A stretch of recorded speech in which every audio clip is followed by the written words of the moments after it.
नमस्कार दोस्तों, कैसे हैं आप लोग। मैं उम्मीद करता हूं आप लोग बहुत अच्छे होंगे और आपकी तैयारी भी बहुत अच्छे से चल रही होगी। दोस्तों, समय हो चुका है हमारा भारतीय संविधान की क्लास का और हम आपके सामने भारतीय संविधान की क्लास लेकर उपस्थित हैं। और ये हमारी क्लासें लगातार चल रही हैं, रात को 8 बजे आपको प्रोवाइड होती हैं। ये क्लासें डेली की क्लास चल रही हैं। जो कोई भी कैंडिडेट ऐसा है जिसका संविधान आज तक उसको समझ में नहीं आया है, वो हमारी क्लासों को फॉलो कर सकता है। शायद आपको और बेहतर तरीके से वो समझ में आ जाए, ऐसे कि आप उसको आसानी से और सिंपल भाषा में समझ सको। तो दोस्तों, हमारे जो है लगातार लेक्चर चल रहे थे। कल जो हमने समझा वो भारतीय संसद को समझा, यानी कि विधायिका को समझा, और विधायिका के सदन और अंक के बारे में हमने वहाँ बात कर ली थी। यानी कि सदन कितने होते हैं, भारतीय संसद के 2 सदन होते हैं, उच्च सदन और निम्न सदन। ठीक है। और अगर हम अंक की बात करते हैं तो 3 अंग होते हैं, जिसमें कि लोकसभा, राज्यसभा और राष्ट्रपति। उन्हीं में से लेकर जो है आज जो हम क्लास लेकर आए हैं वह राज्यसभा की लेकर आए हैं, जिसकी लास्ट क्लास जो थी हमारी वह थी कल विधायिका के बारे में, जिसका हमने इस बेसिक स्ट्रक्चर और चित्र माध्यम से इनको सबको बताया था। एक ऐसा स्ट्रक्चर बनवाया था जिससे कि आपने अगर वो देख लिया तो शायद आपकी विधायिका और आपका दोनों सदनों का एक बेसिक स्ट्रक्चर आपके माइंड में बन जाएगा। तो दोस्तों, आज जो हमारे सामने क्लास है वह है राज्यसभा। और राज्यसभा एक ऐसी यूनिक क्लास है जिससे कि बहुत सारे बच्चों को इसे पढ़ने में बहुत ज़्यादा दिक्कत आती है, परंतु उन सभी दिक्कतों को दूर किया गया है मेरे माध्यम से। अब ये माध्यम क्या, मैंने पूरी कोशिश की है कि आपको ये बात बिल्कुल क्लियर समझ में आए और पूरी आसान भाषा में हम उसका जिक्र आपके सामने करते हैं। तो चलिए शुरू करते हैं राज्यसभा की। सबसे पहले इसका जिक्र जो है आर्टिकल 80 में है। अगर मैं इसकी बात करूँ तो इसका जिक्र जो है वो कहाँ है, आर्टिकल 80 में इसका जिक्र है, क्योंकि आर्टिकल 81 में लोकसभा का जिक्र है और आर्टिकल 79 में संसद का जिक्र है। ठीक है। आर्टिकल 79 में संसद का जिक्र है, आर्टिकल 80 में राज्यसभा का, आर्टिकल 81 में जो है वो आपका लोकसभा का है। तो लोकसभा कल क्लास लेंगे, फिलहाल में आज जो क्लास हमारी राज्यसभा की। अब देखिए इसे क्या कहते हैं, राज्यसभा को उच्च सदन कहते हैं क्योंकि इसमें उच्च प्रतिनिधित्व रहते हैं। इसे राज्यों का प्रतिनिधित्व कहते हैं। ठीक है, जो राज्यों का प्रतिनिधित्व करता है। तो देखिए क्या है, भारत में राज्यों का प्रतिनिधित्व करती है कौन, राज्यसभा। अमेरिका की भांति प्रतिनिधित्व नहीं करती, क्योंकि अमेरिका में राज्यसभा जो है वो भारत की राज्यसभा से थोड़ी सी पावरफुल है। इस वजह से अमेरिका के तरह पावरफुल नहीं है। यानी कि अमेरिका की राज्यसभा और लोकसभा दोनों बराबर की शक्ति हैं, और उन दोनों की बराबर की शक्ति होने के चलते वहाँ पर राष्ट्रपति की को वास्तविक शक्ति होती है। हमारे यहाँ पर लोकसभा की शक्ति राज्यसभा की शक्ति से ज़्यादा होती हैं, जिसके कारण जो है प्रधानमंत्री के हाथ में जो है वास्तविक शक्तियाँ होती हैं। समझ गए। राष्ट्रपति जो होता है वो देश का प्रमुख होता है, जबकि प्रधानमंत्री जो होता है वह सरकार का प्रमुख होता है। ठीक है। तो उसी के लिए हम बात करते हैं आगे क्या है। तो देखिए अमेरिका की भांति नहीं है। अगर राज्यसभा को हम स्ट्रक्चर में समझें तो देखिए अधिकतम निर्वाचन सदस्य की अगर हम बात करें तो कि अधिकतम निर्वाचित सदस्य कितने हो सकते हैं किसमें, राज्यसभा में। तो उनकी संख्या जो हो सकती है वो 250 हो सकती है, और जिसमें मनोनीत जो किए जाएंगे वो कितने किए जाएंगे, 12 सदस्य जो है उसमें मनोनीत किए जाएंगे। और इनका मनोनयन जो करेगा वो कौन करेगा, राष्ट्रपति करेगा। कौन करेगा, राष्ट्रपति जो है इनका मनोनयन करेगा। और वह ऐसे व्यक्तियों का मनोनयन करेगा, ऐसे व्यक्तियों को मनोनीत किया जाएगा जो विज्ञान, कला, साहित्य, फिल्म, खेल आदि क्षेत्रों में निपुणता हासिल किए हों और राष्ट्रपति की नज़र में इन चीज़ों में अग्रणी या ज्ञानविद हों। तो ऐसे लोगों को जो है वह राज्यसभा के प्रतिनिधि के रूप में चुन लेता है। जैसे रेखा प्रतिनिधि के रूप में चुनी गई, हेमा मालिनी प्रतिनिधि के रूप में चुनी गई। ठीक है। सचिन तेंदुलकर प्रतिनिधि के रूप में चुने गए। इस तरीके से इनको जो विभिन्न प्रकार की ख्याति होती है प्राप्त, वो राष्ट्रपति अपनी नज़र में जो है उनको ख्याति प्राप्त समझ कर क्या है, राज्यसभा का सदस्य बना सकता है। जबकि चुनावी माध्यम से 233 का निर्वाचन किया जाता है, यानी कि वो किस रूप से होता है, अप्रत्यक्ष रूप से। अब इसमें जो होता है राज्यों के निर्वाचित विधानसभा सदस्य इसमें अपना वोट डालते हैं। ठीक है। वो बात करेंगे कैसा प्रतिनिधि होता है, कैसा निर्वाचित होता, टोटल बात करेंगे। फिलहाल में हमें याद रखना है अप्रत्यक्ष रूप से चुनाव जो होता है वो कितनों का होता है, 233 का होता है। 233 और 12 लगाकर कितने हो जाते हैं, 245। कितने होते हैं, 245। और अधिकतम जो संख्या होती है वो कितनी होती है, 250 की। ठीक है भाई।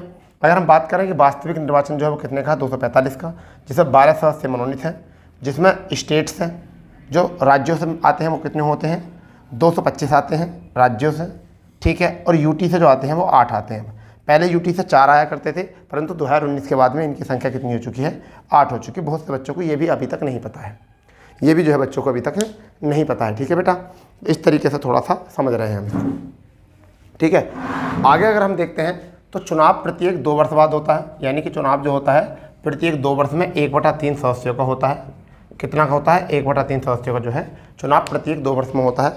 अगर हम आयु की बात करें तो प्रत्येक सदस्य की आयु जो होती है वो 30 वर्ष होती है।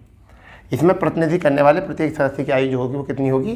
30 वर्ष होगी। सभापति का कार्यकाल जो होगा, सभापति का कार्यकाल जो होगा 5 वर्ष होगा। 5 वर्ष क्यों होता है? क्योंकि 89 आर्टिकल 89 में कहा गया है कि राज्यसभा का सभापति भारत का राष्ट्रपति होगा और उस समय पर वह सभापति के रूप में कार्य करेगा। तो यहाँ पर जो सभापति होता है वो कौन होता है? उपराष्ट्रपति होता है और 5 वर्ष उसका कार्यकाल होता है। ठीक है भाई। और उसको वेतन जो मिलता है वो कितना मिलता है? 4 लाख रुपए में जो वेतन उसको मिलता है, और ये उपराष्ट्रपति के रूप में नहीं, सभापति के रूप में मिलता है इसको। ठीक है। उपसभापति जो होता है उसका कार्यकाल 6 वर्ष होता है। इसका कार्यकाल 6 वर्ष क्यों होता है? इसका कार्यकाल 6 वर्ष इसलिए होता है कि यह राज्यसभा के सदस्यों में से ही एक सदस्य चुना जाता है, जिसका इस समय जो वर्तमान में है वो कौन है? वो इस समय पर हरिवंश नारायण सिंह। कौन है? हरिवंश नारायण सिंह, वो वर्तमान में उपसभापति हैं। अगर मैं सदस्यों की बात करूं तो सदस्यों का कार्यकाल जो होता है वो भी उनका भी 6 वर्ष होता है, परंतु प्रत्येक 2 वर्ष में चुनाव होते हैं। इस चीज़ को सबको समझेंगे, टेंशन ना लो, बिल्कुल भी टेंशन ना लो आप। एक एक बात हम क्लियर करके समझेंगे इसकी। अगर हम बात करें सीटों की तो एग्जाम में जो क्वेश्चन आते हैं अधिकतम सीटों से आते हैं या न्यूनतम सीटों से आते हैं या फिर यूटी से आते हैं, जो नोट करके लिखे हैं। अगर राज्यसभा में सबसे ज़्यादा सीटों की बात करें तो उत्तर प्रदेश से जाती हैं 31 सीटें। ठीक है। महाराष्ट्र से जाती हैं 19 सीटें जाती हैं, तमिलनाडु से 18 सीटें जाती हैं और बिहार से जो है 16 सीटें जाती हैं, पश्चिम बंगाल से भी 16। तो इनको थोड़ा याद रखेंगे। यूपी से 31 सीटें, महाराष्ट्र से 19 सीटें, तमिलनाडु से 18 सीटें, बिहार से 16 सीटें और पश्चिम बंगाल से भी 16 सीटें प्राप्त होती हैं। ठीक है। अगर हम बात करें न्यूनतम की तो न्यूनतम सीटें सिक्किम से 1 सीट होती है, त्रिपुरा से भी 1 सीट होती है, नागालैंड से भी होती है, मिजोरम से भी होती है, मेघालय से होती है, सबसे 1 सीट होती है, परंतु हमने इसमें 3 लिखे हैं केवल। कितने? 3, जिससे कि न्यूनतम पूछ लें यहाँ से। अगर हम बात करें यूटी से तो यूटी में दिल्ली में जो है 3 सीट है, पांडुचेरी में 1 सीट और जम्मू कश्मीर 4 सीट। तो यहाँ से क्वेश्चन जो बनेगा वो जम्मू कश्मीर से बनेगा कि जम्मू कश्मीर में जो है वो कितनी सीटें मिलती हैं। जम्मू कश्मीर में जो है कितनी सीटें यहाँ से मिलती हैं, तो जम्मू कश्मीर में जाती हैं वो 4 सीटें जाती हैं। आप इसको माइंड में रखेंगे। पांडुचेरी से 1 सीट होती है और भैया दिल्ली से 3 सीटें निर्धारित होती हैं। तो आप इसका स्क्रीनशॉट ले लीजिए, फुर्ती से इसका स्क्रीनशॉट ले लीजिए। ठीक है जी, आपको काम कर जाएगा। ठीक है भाई, स्क्रीनशॉट ले लीजिए, काम कर जाएगा आपको, टेंशन ना लो। ठीक है, करिए।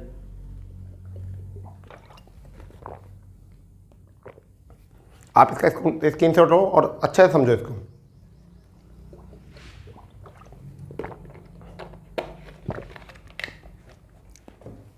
ठीक है भाई, चलिए अब हम जरा बात करते हैं, एक एक करके बात करेंगे आगे क्या है। इतनी बात समझ में आ गई है। राज्यसभा में आज हम सारी शक्तियाँ पढ़ेंगे। राज्यसभा की क्या शक्ति होती है, कुछ आदमियों को तो शक्ति नहीं पता राज्यसभा की। बहुत सारे स्टूडेंट्स ऐसे होते हैं जो राज्यसभा को नहीं पढ़ते ज़्यादा, वो पढ़ते हैं लोकसभा को केवल, और बहुत कम नॉलेज पढ़ते हैं। और आपको मैं बता दूं, अधूरा ज्ञान विष के समान होता है बेटा। अधूरा ज्ञान जो होता है वो कैसा होता है, विष के समान होता है अधूरा ज्ञान। वो आप अपने माइंड में रख लीजिए। तो यहाँ बात जो करते हैं, सबसे पहले हम बात करते हैं राज्यसभा का निर्वाचन, यानी कि राज्यसभा का जो निर्वाचन करते हैं उसकी बात करते हैं, राज्यसभा का निर्वाचन। तो पहला पॉइंट जो है वो क्या है, राज्यसभा के सदस्यों का निर्वाचन। ठीक है भाई, राज्यसभा के सदस्यों का निर्वाचन जो है तो क्या होता है। तो देखिए मैं आपको बताता हूँ राज्यसभा के राज्यसभा के सदस्यों का निर्वाचन जो होता है वो क्या होता है। ठीक है, देखिए निर्वाचन जो होता है वो प्रत्येक 2 वर्षों में होता है। 2 वर्षों में होता है। अब देखिए कैसा होता है 2 वर्षों में, समझिए। और कार्यकाल 6 वर्ष होता है। तो कैसा पूरा होता है, सपोज करो 1/3 सदस्य, यानी कि ऐसा मान चलिए यूपी में कितनी सीटें हैं, यूपी में 30 सीटें हैं, 31 सीटें हम 30 मान लेते हैं। ये पूरी लोकसभा में, पूरी राज्यसभा में कितनी है, 250 है। 250 है, 1/3 इसका कितना हो जाएगा, 1/3 हो जाएगा, 3 × 8 = 24, 83 सीटें हो जाएंगी। तो मान के चलिए अगर मैं 83 सीटों का चुनाव 2023 में करूँ तो अगले 1/3 का कितना हो जाएगा, 83 सीटों का कितना हो जाएगा, 2025 में, 2025 में हो जाएगा 2 वर्ष बाद। फिर अगले 1/3 का कितना हो जाएगा 83 में, वो कितना हो जाएगा 2027 में। तो देखो इन 83 का कार्यकाल 23 में पूरा हो गया, 23 में शुरू हुआ है, इनका जो शुरू हुआ है 25 में शुरू हुआ है, इनका 27 में। तो अब इनका चुनाव जो होगा अगली बार कब होगा, 2029 में। ठीक है भाई, अब कब होगा, 2029 में। फिर नेक्स्ट 2 वर्ष बाद कितना होगा, 2031 में। फिर नेक्स्ट कितने में होगा, 2032 33 में। तो देखो इन 83 का भी कार्यकाल कितना हो गया, 6 वर्ष। इन 83 का कार्यकाल भी कितना हो गया, 6 वर्ष। इन 83 का कार्यकाल भी कितना हो गया, 6 वर्ष। इस तरीके से जो है सेट किया जाता है कि हर 2-2 वर्ष बाद जो है उनका कार्यकाल 6 वर्ष पूरा हो जाए।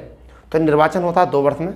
अब इसमें वोट कौन करते हैं, वोट कौन करते हैं, अगर वोट की बात करें तो वोट कौन करते हैं, तो विधानसभा, कौन, विधानसभा, विधानसभा के सदस्यों के द्वारा वोट होता है। और किस में होता है, अनुपातिक, अनुपातिक प्रतिनिधित्व, प्रतिनिधित्व की एकल संक्रमण, एकल संक्रमण मत पद्धति, मत पद्धति इसके अनुसार होता है। ठीक है भाई। तो दोबारा समझिए, निर्वाचन जो होता है प्रत्येक 2 वर्ष में होता है, वो मैंने इधर समझा चुका हूँ आपको। वोट कौन करते हैं, विधानसभाओं से, विधानसभाओं से निर्वाचित सदस्य आते हैं इसमें वोट करने के लिए। और किस पद्धति से वोट करते हैं, प्रत्यक्ष रूप से अनुपातिक प्रतिनिधित्व की एकल संक्रमण मत पद्धति के अनुसार करते हैं। ठीक है। जिसमें 12 सदस्यों को, 12 सदस्यों का चुनाव नहीं होता, इनको मनोनीत किया जाता है। इनको क्या जाता है, मनोनीत, इनको मनोनीत करते हैं। मनोनीत कौन करते हैं, राष्ट्रपति महोदय, राष्ट्रपति महोदय करते हैं मनोनीत। जो किस किस क्षेत्र में होते हैं, जैसे साहित्य, साहित्य, विज्ञान, कला, खेल, फिल्म आदि क्षेत्रों में निपुणता हासिल किए हों। तो ये है हमारी कंडीशन पहली। हमारी कंडीशन हो चुकी है राज्यसभा के सदस्यों का निर्वाचन कैसे होता है, निर्वाचन प्रत्येक 2 वर्ष में होता है, कार्यकाल 6 वर्ष का होता है। वोट कौन करते हैं, विधानसभाओं के सदस्य, निर्वाचित सदस्य जो हैं वो वोट करते हैं। अनुपातिक प्रतिनिधित्व की एकल संक्रमण मत पद्धति के द्वारा होती है, जिससे कि राष्ट्रपति का चुनाव होता है। ठीक है जी।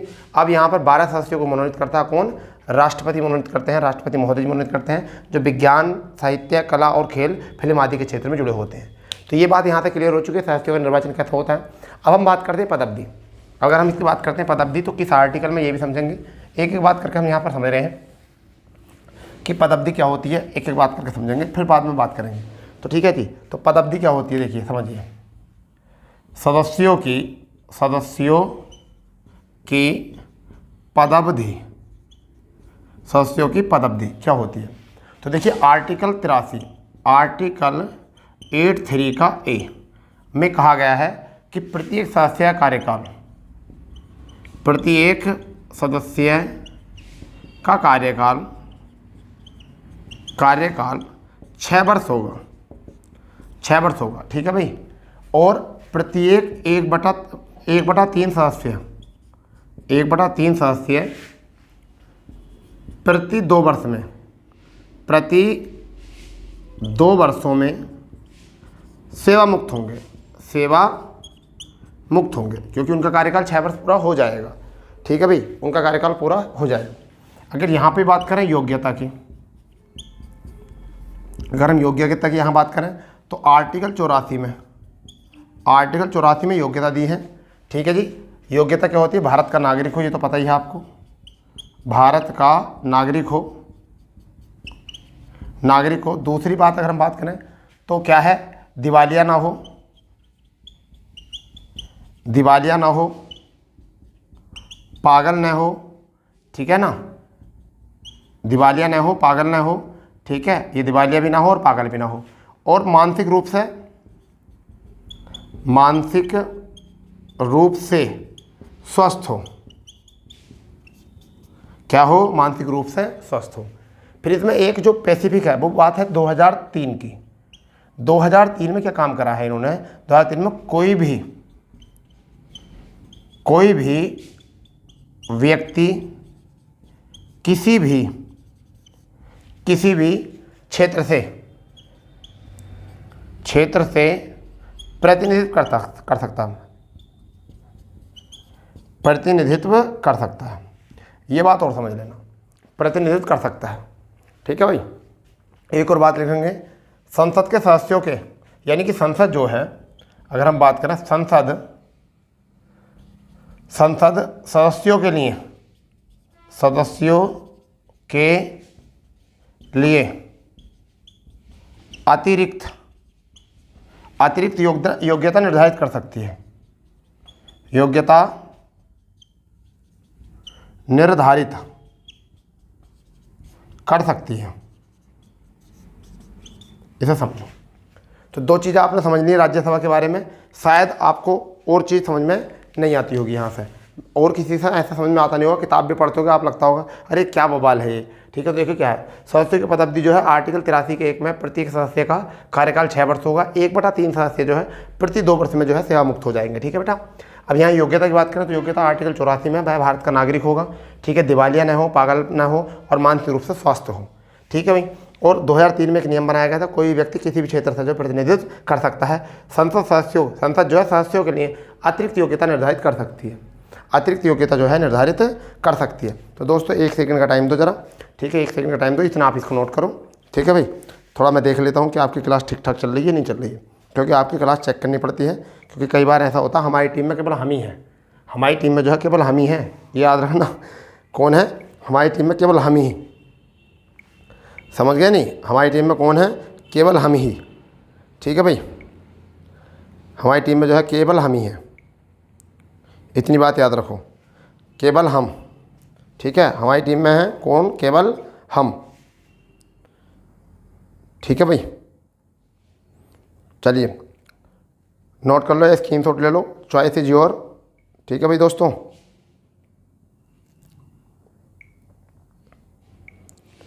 चलिए चलो देखते हैं अब क्या कंडीशंस हैं, क्या कंडीशन। देखिए आगे इतना तो हो गया आपको, मैं इसको रब कर देता हूँ बेटा, मैं इसको रब कर देता हूँ। ठीक है, चलिए इसके आगे की बात देखते हैं क्या है।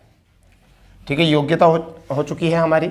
ठीक है, वेतन भत्तों की अगर हम बात करें तो वेतन भत्तों की अगर बात करें तो बेटा, तो वेतन भत्ते जो होते हैं वो समय समय पर निर्धारित होते हैं। भारतीय संविधान के, अब भारतीय संविधान अधिनियम, वेतन अधिनियम 1954 के अतिरिक्त जो है अधिनियम के अनुसार इनको वेतन मिलता है। ठीक है, अब ये तो हो गई यहाँ से। अब बात करते हैं राज्यसभा की शक्ति, राज्यसभा की शक्ति, राज्यसभा की शक्तियाँ, राज्यसभा की शक्तियाँ। अब देखिए पहली शक्ति जो होती है वो कौन सी होती है? विधायी शक्ति, विधायी शक्ति। दूसरी शक्ति जो होती है वो होती है वित्तीय शक्ति, वित्तीय शक्ति। ठीक है भाई, तीसरी जो होती है संविधान संशोधन की शक्ति। कैसी होती है? संविधान संशोधन की शक्ति, संशोधन शक्ति। चौथी जो होती है वो आपकी होती है अखिल सेवाओं की शक्ति, अखिल सेवा शक्ति। पांचवी जो होती है वो आपकी होती है राज्य सूची, राज्य सूची विषय शक्ति, विषय शक्ति। ठीक है भाई, फिर आपकी होती है, आपकी एक और होती है, आपकी क्या, आपका एक और होता है महाभियोग शक्ति, महाभियोग शक्ति, महाभियोग शक्ति। ठीक है भाई, महाभियोग शक्ति होती है। एक होती है आपकी गणपूर्ति। क्या होती है? गणपूर्ति। ठीक है भाई, पहले इसको समझेंगे, पहले इन बातों को समझ लीजिए। पहले जो समझेंगे इन बातों को समझेंगे कि राज्यसभा की क्या क्या शक्तियाँ होती हैं, राज्यसभा की क्या क्या शक्तियाँ होती हैं। समझ गए नहीं? अब देखिए विधायी शक्ति की अगर हम बात करें यहाँ पर, विधायी शक्ति, तो विधायी शक्ति में क्या है कि राज्यसभा जो है किसी भी विधायी शक्ति में, विधि में जो है अपना विचार दे सकती है, यानी क्या कर सकती है? अपना विचार दे सकती है। परंतु लोकसभा जो है इसके मत को मानने के लिए बाध्य नहीं है। तो ये किसी में विचार कर सकती है, किसी विधि बनाने में, किसी भी कानून को बनाने के लिए अपना मत दे सकती है, ये होती है विधायी शक्ति। अगर हम वित्तीय शक्ति की बात करें, अगर हम वित्तीय शक्ति की बताएं तो धन विधेयक को छोड़कर, यहाँ बात समझिए, धन विधेयक ये मोस्ट है, धन विधेयक को छोड़कर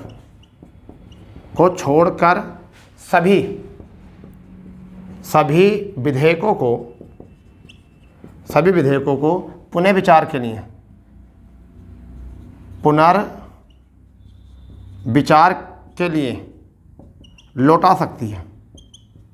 लौटा सकती है।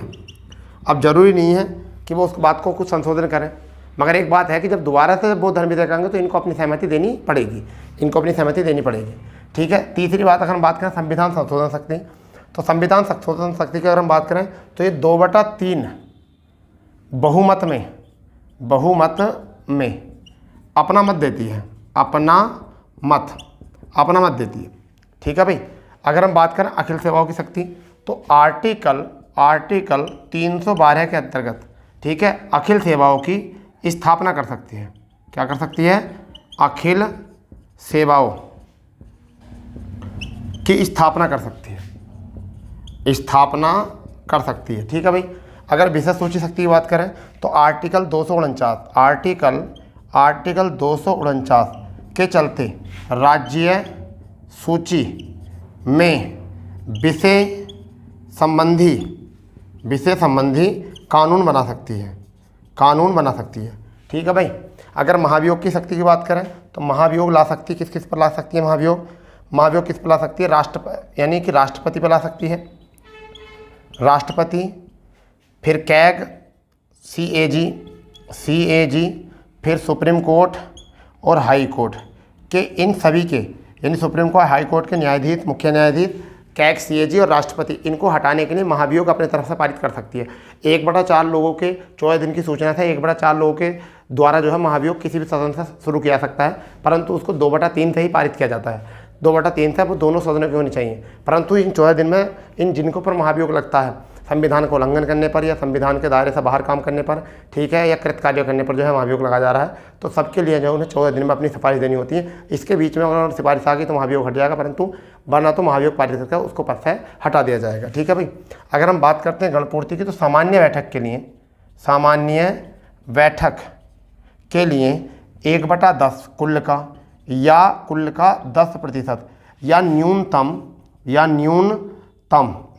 25 सदस्य, अगर होंगे तभी जो है क्या होगा, तभी क्या है आपका गणपूर्ति होगी या सामान्य बैठक होगी। ठीक है भाई। सामान्य बैठक होगी। एक बात और नोट कर लो, उपराष्ट्रपति को पद से हटाने के लिए सबसे पहले विचार जो उठता है वो कहाँ से उठता है? राज्यसभा से उठता है। ठीक है भाई। राज्यसभा से उठता है। तो इनको जल्दी से नोट कर लीजिए आप। मैं एक बार रिवाइज करता हूँ। विधायी शक्ति का मतलब किसी भी कानून में अपना मत दे सकती है, सहायता कर सकती है। वित्तीय शक्ति में धन विधेयक को छोड़कर सभी विधेयकों को पुनर्विचार के लिए उठा सकती है। संविधान शोधन शक्ति 2/3 बहुमत में अपना मत प्रस्तुत करती है। अखिल सेवा शक्ति जो होती है आर्टिकल 312 के अंतर्गत अखिल सेवाओं की स्थापना कर सकती है।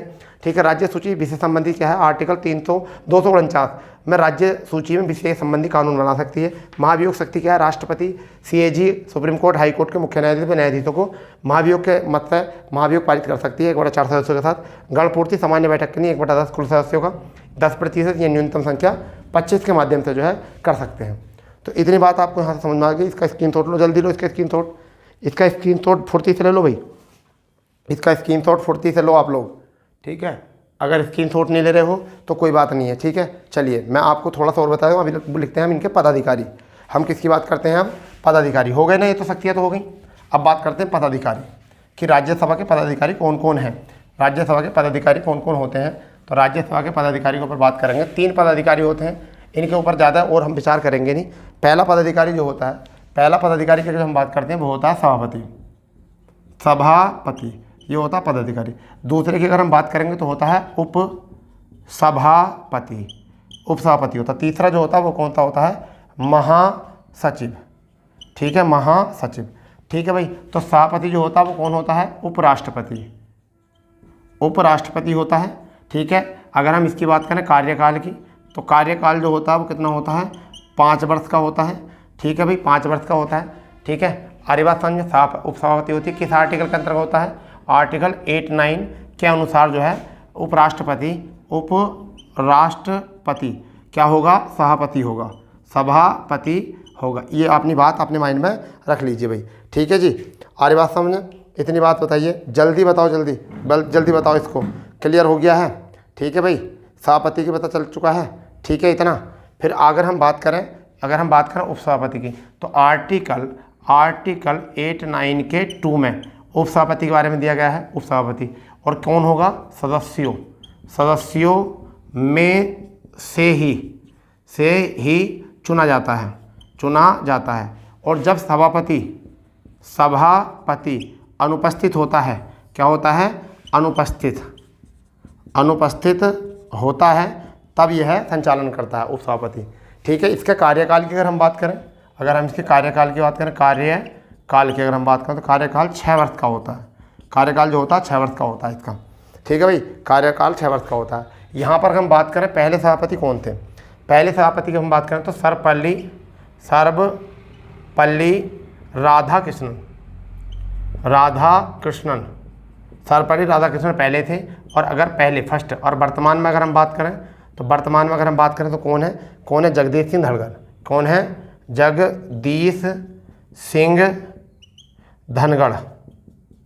जगदीश सिंह धनखड़ जो है वो वर्तमान। अगर हम बात करें उपसभापति की तो इस समय पर उपसभापति कौन है? हरिवंश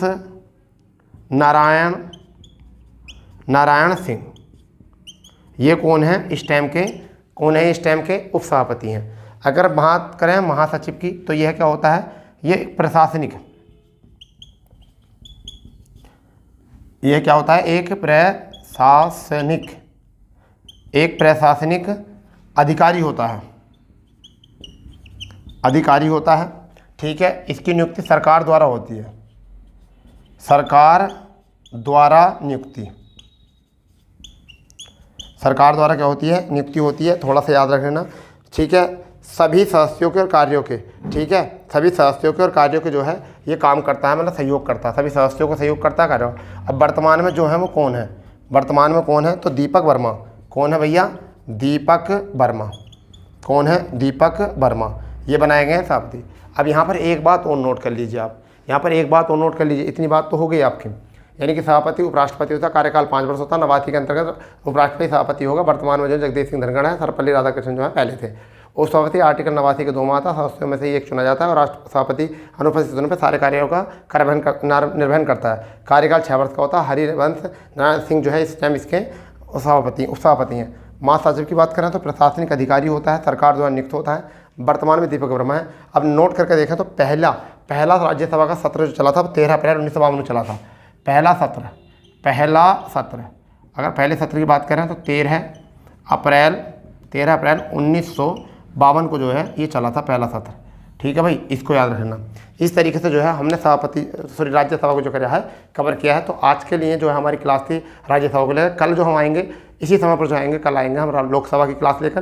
तो दोस्तों इसी तरीके से प्यार से आराम से पढ़ते चलिए और आपका संविधान ऐसा हो जाएगा, फिर आप किसी भी परीक्षा में 7 से 8 नंबर आपके पक्का आने, जितना भी संविधान आएगा आपका वहाँ से ही जाएगा।